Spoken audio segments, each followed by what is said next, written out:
Hello जी, क्या हाल चाल? सब बढ़िया। मैं शशांक शर्मा आपका स्वागत करता हूं स्कोर हाई की फिजिक्स चैनल में। और आज हमारी PYQ सीरीज की लास्ट क्लास है चैप्टर 1 की। और आज की क्लास बहुत इंटरेस्टिंग होने वाली है क्योंकि आज हम 2020 के भी क्वेश्चन देखेंगे, 19 के भी क्वेश्चन देखेंगे, यानी लेटेस्ट वर्जन है। हाँ, आज लेटेस्ट वर्जन है। क्या कह रहे हो? आज MCQ भी दिखाई देंगे। जब 2020 में तो MCQ आए थे। जी हाँ, आज की क्लास में MCQ भी दिखाई देंगे क्योंकि 2020 से ही, जब से ये वायरस आया था, तब से ही MCQs भी इंट्रोड्यूस करे थे CBSE ने, तो वो भी दिखाऊंगा आज की क्लास में। चलिए स्टार्ट करते हैं क्वेश्चन नंबर 31 से, क्योंकि पिछली वीडियो में 30 तक हो गए थे।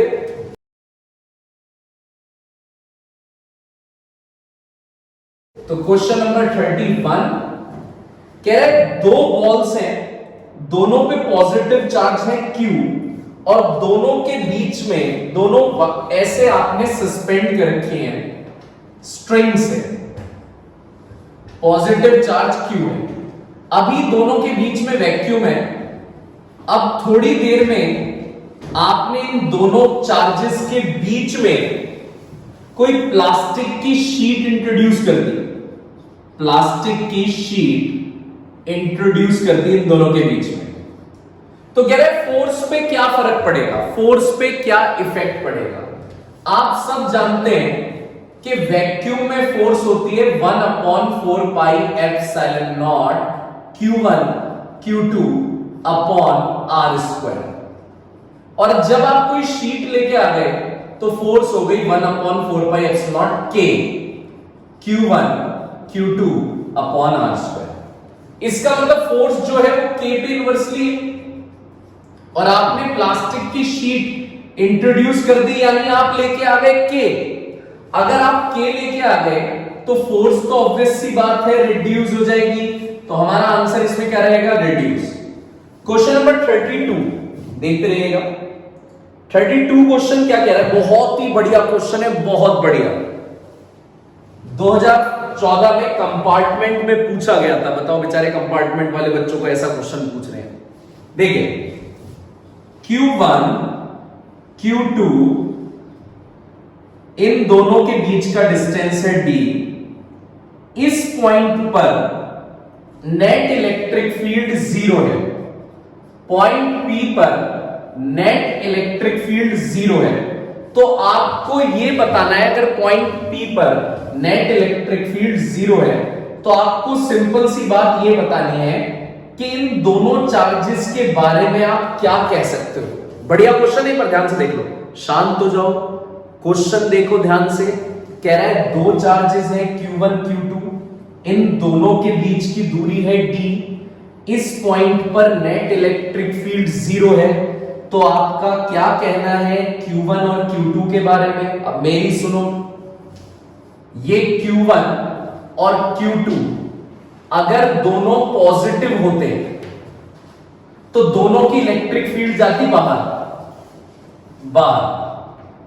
और जब दोनों की इलेक्ट्रिक फील्ड अगर बाहर जा रही है, बाहर की डायरेक्शन में, तो ये तो हो गई सेम डायरेक्शन में।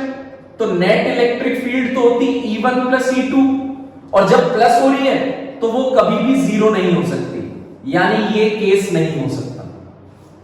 अगर दोनों चार्ज होते माइनस के, देखते जाओ मैं सोच कैसे रहा हूं।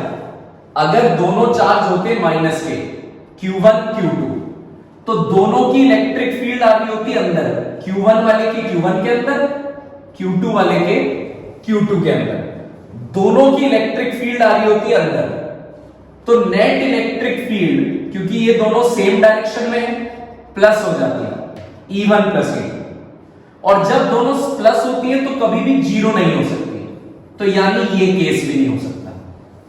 इसका मतलब एक चार्ज प्लस का होगा और एक चार्ज माइनस का होगा। एक चार्ज प्लस का होगा और एक चार्ज माइनस का होगा। प्लस की इलेक्ट्रिक फील्ड जा रही होगी बाहर, माइनस की जा रही होगी अंदर, तभी ये बैठेगी अपोजिट डायरेक्शन में। अपोजिट में होने की वजह से दोनों होंगी माइनस, और नेट इलेक्ट्रिक फील्ड 0 आएगी। ओहो, मजा आ गया। ध्यान से सुनिएगा, नेट इलेक्ट्रिक फील्ड 0 सिर्फ तब आ सकती है जब दोनों अपोजिट डायरेक्शन में। अपोजिट इसका मतलब हमने क्या कंक्लूजन निकाला, उसने पूछा था आप क्या कंक्लूड करते हो, हमने कंक्लूजन ये निकाला कि एक चार्ज तो पॉजिटिव होगा और एक चार्ज नेगेटिव होगा, तभी इलेक्ट्रिक फील्ड जीरो हो सकती है। उसने क्वेश्चन देके पूछा था, सिनारियो ये दे दिया था कि एक चार्ज Q1 है Q2 है, तो यहां पर इलेक्ट्रिक फील्ड जीरो कब हो सकती है, तो हमने क्या जवाब दिया, जीरो सिर्फ तब हो सकती है जब एक पॉजिटिव और एक नेगेटिव, एक पॉजिटिव और एक नेगेटिव। अगले क्वेश्चन की तरफ चलते हैं। अगला क्वेश्चन है अपना 33 क्वेश्चन, ध्यान से देखिएगा 33 नंबर का क्वेश्चन, और ये क्वेश्चन क्या कह रहा है, इस क्वेश्चन के बारे में देखते हैं, एक बार बोर्ड पूरा क्लियर हो जाए तो फटाफट से अब देखते हैं क्वेश्चन के बारे में देखते हैं। 33 क्वेश्चन कह रहा है इलेक्ट्रिक फील्ड वर्सेस आर का ग्राफ बना के दिखाना है पॉइंट चार्ज के लिए। पॉइंट चार्ज है अपने पास Q, electric field versus R का ग्राफ, क्या कह रहे हो, बहुत सिंपल है, बिल्कुल सिंपल है। इलेक्ट्रिक फील्ड का फॉर्मूला KQ/R², यानी इलेक्ट्रिक फील्ड आर पे कैसे डिपेंड कर रही है, इनवर्सली, और इनवर्स का ग्राफ आप सब जानते हो ऊपर से नीचे आता है पैराबोला वाली फॉर्म में, इस तरीके से ऊपर से नीचे इलेक्ट्रिक फील्ड वाला, इजी क्वेश्चन था। अगला क्वेश्चन ये 34th क्वेश्चन क्या कह रहा है, proton is placed in uniform electric field along the positive x axis, in which direction will it move. Electric field है पॉजिटिव एक्स डायरेक्शन में, आपने चार्ज रख दिया जो कि प्रोटॉन है, प्रोटॉन का मतलब पॉजिटिव। मैंने आपको सिखा रखा था कि अगर पॉजिटिव का चार्ज है तो जिस डायरेक्शन में इलेक्ट्रिक फील्ड जाती है उसी डायरेक्शन में उसमें फोर्स लगती है, और अगर नेगेटिव चार्ज है तो जिस डायरेक्शन में इलेक्ट्रिक फील्ड जाती है उससे अपोजिट डायरेक्शन में फोर्स लगती है। तो यहां पे सिंपल हमसे ये पूछा गया है कि प्रोटॉन रख दिया आपने इलेक्ट्रिक फील्ड में और इलेक्ट्रिक फील्ड पॉजिटिव डायरेक्शन में जा रही है, तो वो किस डायरेक्शन में मूव करेगा, किस डायरेक्शन में वो मूव करेगा। प्रोटॉन पे फोर्स भी लगेगी पॉजिटिव एक्स डायरेक्शन में, प्रोटॉन पॉजिटिव है तो जिस डायरेक्शन में इलेक्ट्रिक फील्ड है उसी डायरेक्शन में फोर्स लगेगी, यानी positive x, so it will move in positive x direction. जवाब मिल गया कि वो पॉजिटिव एक्स डायरेक्शन में मूव करेगा। बहुत ही बढ़िया क्वेश्चन आ रहा है 35th question, force versus 1/r² का ग्राफ बताना है, लेकिन बताना है दो बार। जब चार्जेस की वैल्यू 1 माइक्रोकूलम, 2 माइक्रोकूलम हो, और जब चार्जेस की वैल्यू 1 माइक्रोकूलम, -3 माइक्रोकूलम, आपको ग्राफ बनाना है फोर्स वर्सेस r²। अब मेरी बात समझना, ये थोड़ा टेक्निकल है। फोर्स का फॉर्मूला आप सब जानते हो, ये होता है,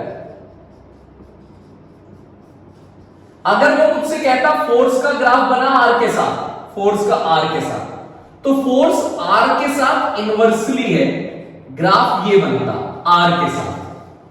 लेकिन उसने मुझे r के साथ ग्राफ नहीं पूछा, उसने मुझसे ग्राफ पूछा है फोर्स वर्सेस 1/r²। उसने ग्राफ पूछा है फोर्स वर्सेस 1/r²। तो अगर देखा जाए 1/r² के साथ फोर्स डायरेक्टली है, फोर्स डायरेक्टली है 1/r² के साथ, पूरे 1/r² के साथ डायरेक्टली, तो ग्राफ जाएगा सीधा। तो ये बात तो तय हो गई कि ग्राफ सीधा जाएगा, बहुत बढ़िया क्वेश्चन था। लेकिन अब दो चार्जेस के लिए बनाना है, दोनों के लिए ग्राफ ये चला गया, फोर्स वर्सेस 1/r²।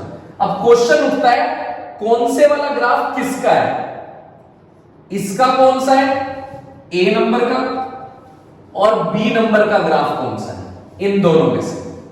अच्छा एक बात बताओ, फोर्स के फॉर्मूले में Q1 Q2 मल्टीप्लाई में होते हैं मॉड में? फोर्स के फॉर्मूले में Q1 Q2 मल्टीप्लाई में होते हैं, तो इन दोनों को मल्टीप्लाई करके आ गया 2 और इन दोनों को मल्टीप्लाई करके आ गया 3, क्योंकि मॉड होता है तो माइनस नहीं आएगा, मॉड होता है माइनस नहीं आएगा।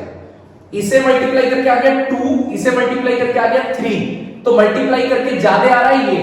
अगर Q1 Q2 मल्टीप्लाई करके ज्यादा आ रहा है तो फोर्स भी ज्यादा होगी। इसका मतलब जो ज्यादा वाली फोर्स है, देखो देखो देखो देखो, दोनों में से ज्यादा वाली फोर्स ये है, तो इसका मतलब ये वाला जो ग्राफ है वो ये है बी नंबर, और ये वाला जो ग्राफ है ए। कैसे रहेगी?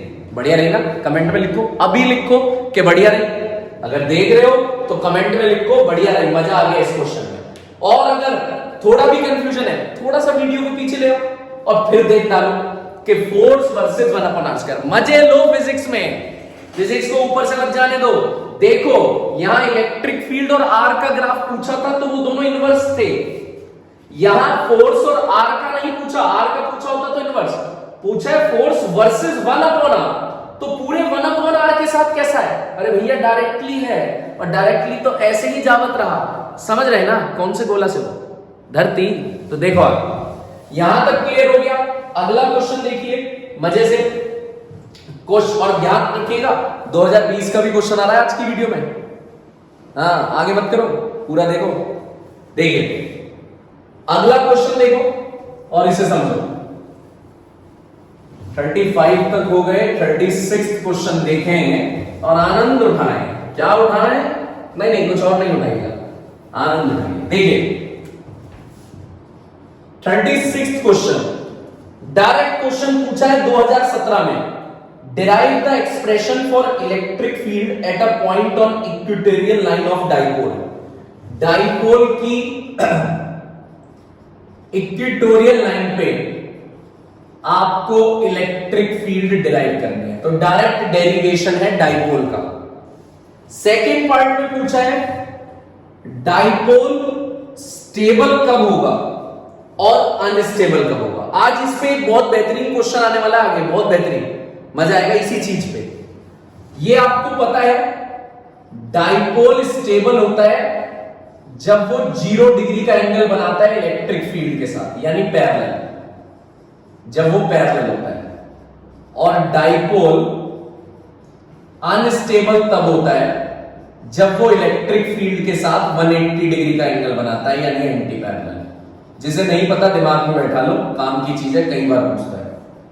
37th क्वेश्चन, ऑब्टेन टॉर्क का डेरिवेशन करना है जी। आपको पता है टॉर्क का डेरिवेशन PE sin थीटा, पहले पार्ट में 2017 का क्वेश्चन है, पूरा डेरिवेशन करिएगा। सेकंड पार्ट में कह रहा है अगर इलेक्ट्रिक फील्ड नॉन यूनिफॉर्म है, नॉन यूनिफॉर्म, तो क्या होगा? आपको बताता हूं एक बार। यूनिफॉर्म इलेक्ट्रिक फील्ड में आप हमेशा याद रखना, मैंने पहले की वीडियोस में भी समझा रखा है, यूनिफॉर्म इलेक्ट्रिक फील्ड में टॉर्क लगता है लेकिन नेट फोर्स 0 हो जाती है। इससे पहले की वीडियोस अगर आप देखते हुए आ रहे हो तो ये दिखा रखा है मैंने। लेकिन ये याद रखो अगर नॉन यूनिफॉर्म इलेक्ट्रिक फील्ड है तो इस बार फोर्स भी लगेगी,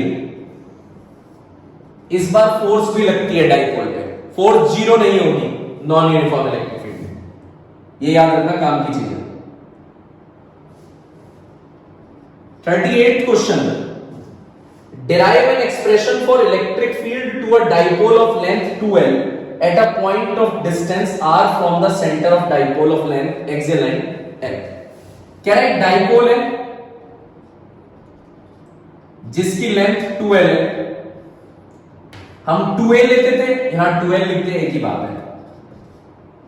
यहां पे इलेक्ट्रिक फील्ड डिराइव करनी है, इस जगह इलेक्ट्रिक फील्ड आपको डिराइव करनी है। तो डाइपोल का एक्सियल वाला डेरिवेशन है, तो डायरेक्ट एक्सियल वाला डेरिवेशन है। सेकंड पार्ट देखिए इसका, कह रहा है इलेक्ट्रिक फील्ड वर्सेस आर का डायग्राम बनाइए। इलेक्ट्रिक फील्ड वर्सेस आर का डायग्राम बनाइए। कब? इसी एक्सियल वाले के लिए, जब आर की वैल्यू बहुत ज्यादा हो जाए एल से। आर की वैल्यू बहुत ज्यादा हो गई एल से, यानी एल छोटा हो गया। अबे ये तो शॉर्ट डाइपोल बोल रहा है बे। क्या बोल रहा है? Short dipole. जब आर बहुत बड़ा हो जाए और एल छोटा हो जाए, यानी शॉर्ट डाइपोल। और शॉर्ट डाइपोल में आपको फॉर्मूला याद है, होना भी चाहिए, 2p/4πε0 R cube. Short dipole का आर क्यूब आता है। तो इलेक्ट्रिक फील्ड वर्सेस आर का अगर मैं ग्राफ बनाऊं तो इनवर्स का ग्राफ नीचे की तरफ बनेगा। ये बन गया अपना इलेक्ट्रिक फील्ड वर्सेस आर का ग्राफ। अच्छा क्वेश्चन था भाई। थर्ड पार्ट भी है, थर्ड पार्ट भी देखो। कह रहा है डाइपोल को इलेक्ट्रिक फील्ड में रख दिया तो डायग्रामेटिकली समझाओ कि स्टेबल और अनस्टेबल में डाइपोल कैसे रखा जाएगा। पहले मेरी बात सुनना, ये इंपॉर्टेंट है, ये इंपॉर्टेंट है समझना। स्टेबल होता है डाइपोल 0 डिग्री में, यानी डाइपोल और इलेक्ट्रिक फील्ड सेम डायरेक्शन में। अब मेरी बात समझना, अगर ये इलेक्ट्रिक फील्ड है, क्योंकि हमें डायग्राम दिखाना है, डायग्राम, डाइपोल की डायरेक्शन हमेशा नेगेटिव चार्ज से पॉजिटिव की तरफ होती है।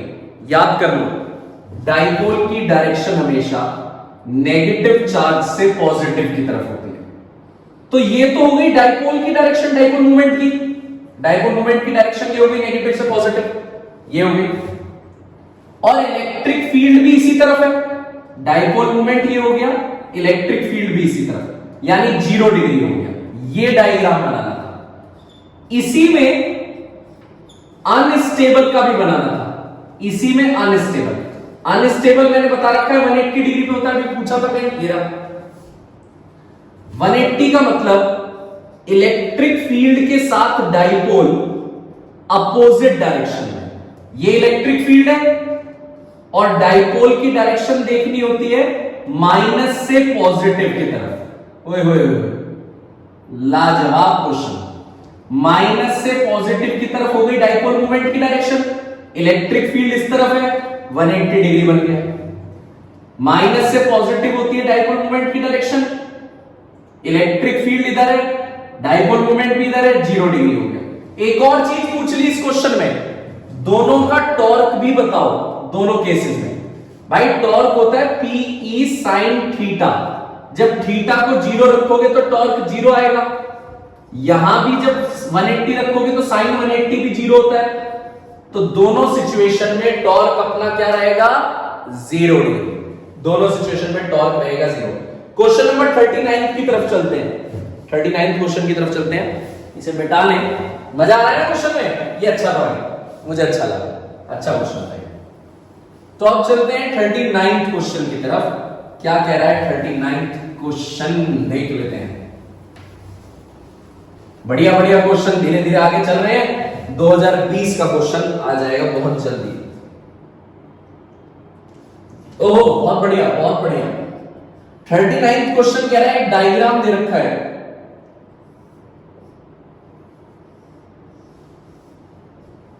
ये आपके पास एक इलेक्ट्रिक फील्ड आपको दिखा रखी है। इनमें से इस कंडक्टर के लिए कौन सी वाली इलेक्ट्रिक फील्ड सही है? भाई सीधी सी बात है, कंडक्टर के अंदर इलेक्ट्रिक फील्ड क्या होती है? 0। इनसाइड 0 होती है।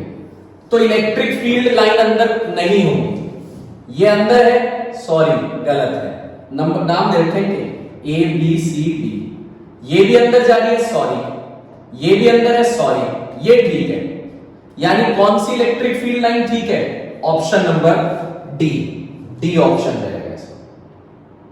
2019 का क्वेश्चन आ गया जी, बस पहुंचने वाले हैं 20 पे। 2019 का क्वेश्चन ये लीजिए, इलेक्ट्रिक फील्ड इक्वेटोरियल लाइन पे निकालो डाइपोल की। डेरिवेशन है, इक्वेटोरियल वाला डेरिवेशन करना है, डेरिवेशन डायरेक्ट है। सेकेंड पार्ट में न्यूमेरिकल। दो चार्ज है क्यू क्यू, दोनों के बीच की दूरी 2 मीटर है एयर में। अच्छी बात है, दूरी बना के रखो, कोरोना चल रहा है, थोड़ा दूरी रहना चाहिए। थर्ड पॉइंट चार्ज है प्लस क्यू, अननोन मैग्नीट्यूड है, अननोन साइन है, ठीक है, उसे रख दिया दोनों की लाइन ज्वाइनिंग पे। तो आपको बताना है पूरा सिस्टम इक्विलिब्रियम में हो जाए तो पोजीशन और नेचर बतानी है। ये जो अननोन चार्ज है Q, ये आपने रख दिया दोनों की लाइन ज्वाइनिंग पे। A third point charge of unknown magnitude and sign is placed on the line joining the charges such that the system remains in equilibrium. Find the position and nature of it. पूरा system equilibrium में, suppose ये x दूरी पर है तो obvious सी बात है ये अपना जो रहेगा ये 2 माइनस एक्स रहेगा, 2 माइनस एक्स। यहां बोल रहा है पूरा सिस्टम इक्विलिब्रियम में है, यानी ए बी सी इन सब पर नेट इलेक्ट्रिक फील्ड 0 है। ए बी और सी पर नेट इलेक्ट्रिक फील्ड 0 है। अब ध्यान से देखो, ये जो बी वाला अगर इक्विलिब्रियम में है, बी वाले पे नेट फोर्स 0 है, बी वाले पे, तो इसका मतलब जितनी इलेक्ट्रिक फील्ड, फोर्स बोल रहा है इलेक्ट्रिक फील्ड, इक्विलिब्रियम है ना, तो फोर्स फोर्स फोर्स इक्विलिब्रियम में है तो फोर्स, तो इस बी वाले पे नेट फोर्स 0 है। तो इसका मतलब जितनी फोर्स इधर से लग रही है उतनी इधर से लग रही है, बी पे फोर्स ए से उतनी फोर्स बी पे लग रही है सी से। 1/4 pi epsilon naught Q1 Q2 upon R square, 1/4 pi epsilon naught Q1 Q2 upon R square. दोनों तरफ से बराबर फोर्स लग रही होगी तभी इक्विलिब्रियम में हो सकता है। कैंसिल कैंसिल, स्क्वायर से स्क्वायर हट गया, x इधर जाके प्लस हो गया, 2x इज इक्वल्स टू, तो x की वैल्यू आ गई 1 मीटर। यानी इसका मतलब सिंपल सा जवाब इसका ये है कि ये Q is kept exactly Midway between two charges, दोनों चार्जेस के बिल्कुल बीचों बीच में रखा होगा ये Q। अब इसकी नेचर पूछ रहा है कि जी नेचर कैसी होनी चाहिए। अगर ये प्लस का है तब भी लगेगी सेम फोर्स, रिपेल लगेगी और कैंसिल हो जाएगी। अगर ये माइनस का है तब भी दोनों तरफ से अट्रैक्शन मिलेगा और ये माइनस हो जाएगा। तो नेचर पॉजिटिव नेगेटिव दोनों में से कुछ भी आप लिख सकते हो, कोई फर्क नहीं पड़ सकता। क्योंकि अगर ये प्लस का चार्ज है, देखना मेरी बात, मैं क्या कहना चाह रहा हूं, मैं ये कहना चाह रहा हूं कि अगर ये प्लस का है, ये भी धक्का देगा ये भी धक्का देगा, तब भी फोर्स क्या हो जाएगी, कैंसिल। और अगर ये माइनस का है तो ये वाला भी इसे अपनी तरफ खींचेगा, ये वाला भी इसे अपनी तरफ खींचेगा, तब भी फोर्स 0 हो जाएगी। तो हमें तो 0 वाली कंडीशन ही देखनी है। ये अपना 40 नंबर का क्वेश्चन आ गया। अब 2020 के क्वेश्चन हो गए, बस 2 क्वेश्चन 2020 के हैं और अपना खत्म हो जाएगा PYQ की पहली सीरीज। बहुत बढ़िया क्वेश्चन, ध्यान से देखो। जो भी क्वेश्चन आपको ऐसा लग रहा है कि आपको समझ नहीं आ रहा है, आप कमेंट में लिख देना, मैं आपको जवाब दूंगा, प्रॉपरली समझाऊंगा, प्रॉपरली, जाने नहीं देंगे कोई भी चीज, देखिए। और आपको पता है अब तक आप वीडियो देखते हुए आ रहे हो कि मैं कमेंट में जवाब देता हूं, बिल्कुल एग्जैक्टली रिप्लाई करता हूं। ध्यान से देखिए, कौन सा क्वेश्चन था लास्ट, अभी कौन सा क्वेश्चन होता था, 41 क्वेश्चन। इलेक्ट्रिक फ्लक्स कितना होगा, ऑप्शन वाला है। अगर चार्ज 1 कूलम है तो फ्लक्स कितना होगा, ऑप्शन गिवन है 1/ε0, ये 2020 का क्वेश्चन है, 4 पाई अपॉन ε0 एप्सिलॉन। आपको पता है फ्लक्स का फॉर्मूला होता है Q/ε0। Q की वैल्यू कितनी गिवन है, 1, तो फ्लक्स अपने पास क्या आ गया, 1/ε, यानी ऑप्शन नंबर ए। चलते हैं आखिरी क्वेश्चन की तरफ। आखिरी क्वेश्चन अपने पास है 2020 का 5 नंबर का क्वेश्चन, बहुत बढ़िया क्वेश्चन। पहला पार्ट कह रहा है टॉर्क का डेरिवेशन करो, P sin थीटा, ये वाला डेरिवेशन हो जाएगा ये तो। फिर इसी में कह रहा है, इसी में 2 चीजें और कह रहा है कि बताइए कितने एंगल पे टॉर्क मैक्सिमम होगा। टॉर्क मैक्सिमम होता है, टॉर्क का फॉर्मूला Pe sin थीटा, और साइन मैक्सिमम होता है 90 डिग्री पे। तो इसका मतलब टॉर्क मैक्सिमम होगा 90 डिग्री पे। और इसी के ए वाले का ही second part, torque maximum value का आधा कब होगा। टॉर्क मैक्सिमम वैल्यू का आधा कब होगा। मैक्सिमम वैल्यू हो गई Pe, और Pe अपॉन 2 कब होगा, 30 डिग्री पे। देखो मैक्सिमम टॉर्क कितना हो गया, Pe sin 90 sin 91, ये हो गया मैक्सिमम। आपसे पूछ रहा है टॉर्क हाफ ऑफ मैक्सिमम कब होगा, हाफ ऑफ मैक्सिमम। टॉर्क का formula Pe sin theta half of maximum, P से P कट गया, sin थीटा हाफ कब आता है, ये लो जी 30 डिग्री पे आधा हो जाएगा, 30 डिग्री पे आधा हो जाएगा। सेकंड पार्ट बहुत अच्छा पार्ट है, ध्यान से देखना, न्यूमेरिकल है। बी पार्ट, 2 पॉइंट चार्जेस हैं, 1 माइक्रोकूलम 4 माइक्रोकूलम, 2 मीटर की दूरी है उन दोनों के बीच में, 1 4, 2 मीटर की दूरी है उन दोनों के बीच में। At what distance q1 along the line joining the two charges then the net electric field be 0।